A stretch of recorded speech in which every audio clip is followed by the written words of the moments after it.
Vào năm 1919, Hiệp hội Cam và Chanh Anaheim đã xây dựng một nhà đóng gói cam quýt thế hệ thứ hai dọc theo nhánh đường sắt chạy xuống giữa phố Santa Ana. Nó được thiết kế theo phong cách Mission Revival 2 tầng với tổng diện tích gần 42.750 feet vuông. Tầng dưới nằm một phần dưới lòng đất.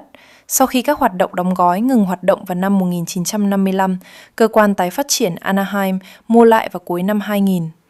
Bắt đầu từ năm 2010, tòa nhà đã được trang bị thêm, các tính năng chính đã được khôi phục và nó đã được phục hồi để sử dụng thích ứng như một trung tâm ẩm thực. Anaheim Packing House mang đến sự pha trộn giữa văn hóa hiện đại với kiến trúc lịch sử. Nơi đây hiện bao gồm 3 địa danh lịch sử quốc gia, chẳng hạn như một đại lý xe hơi cũ và một nhà máy sản xuất mứt cam, được tái sử dụng thành các khu ẩm thực sôi động. Đó là khu ẩm thực Anaheim Packing House. Nằm trong các bức tường được cải tiến tỉ mỉ của một nhà máy chế biến cam lịch sử, từng là cơ sở Sunkist có từ năm 1919, Packing House là minh chứng cho di sản nông nghiệp phong phú của thành phố Anaheim.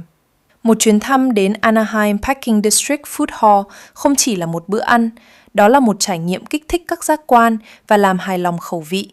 Các món ăn ở đây thách thức quy ước và khơi dậy trí tưởng tượng.